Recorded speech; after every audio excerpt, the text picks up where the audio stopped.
Alright, so the first move you want to have in this chain is a gainer flash. Gainer flash is one of the first swing moves that you learn. Make sure you have a solid gainer flash that you can land 100 out of 100 times before attempting any type of cork move.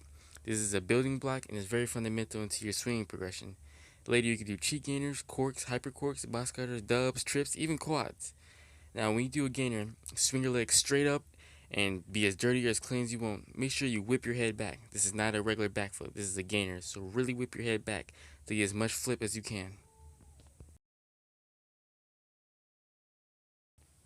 Now the next move we learn in this chain is cheat gainer.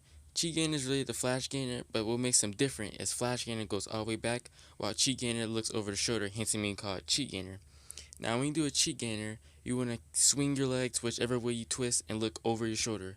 Some people, when they do cheat gainers, they tuck or they leave their leg extended, or they even do gainer hook. Gainer hook is a good prerequisite because all it is leading up to a box cutter, which a box cutter is a gainer hook with plus 360 degrees, which in total is just 540. So basically, when you cheat gainer, swing to your twisting side, look over your shoulder, and land. There's really not much to it. If you can flash gainer, cheat gainer should come easily. Now examine the slow-mo. Now the next move in this chain is corkscrew. This move is really important for getting box cutter.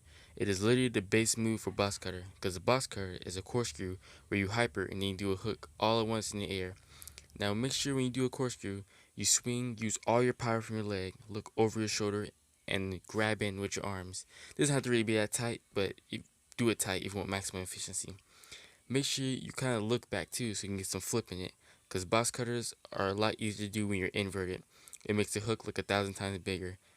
So when you corkscrew, recap. Swing, look over your shoulder, wrap in, and just land. You don't really have to land on 1 or 2 feet. Just make sure you land it and you have it consistent. Now the next trick you want to have is hypercork. Hypercork is not really a hard move. Actually, all it is that you over rotate a little bit till you land on your right leg. So it's not really much to hypercork, but there's a couple ways to get around it. When you're doing hypercork, you could chamber like a cheat 7, but don't actually release a kick. This forces you to land on your right leg, so you can land in hyper position just like a gainer would. Or you could do the other way, swing, twist really tight, and force your right leg to come down. That's the first method I use. Now for the box cutter. It is literally a hypercork and then you hook. So what you want to do is take your hypercork, which you've been doing before, and just do a gainer hook into it. That's all it really is.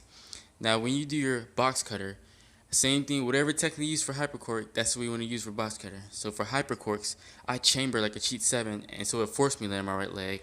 So all I have to do now is just chamber like I would do in the vert kick cheat 7, and my hook would come out as big as it is here. Watch the slow-mo.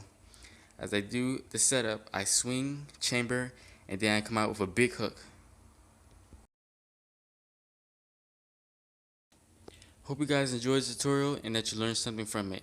Peace. The next tutorial might be on a vert kick variation.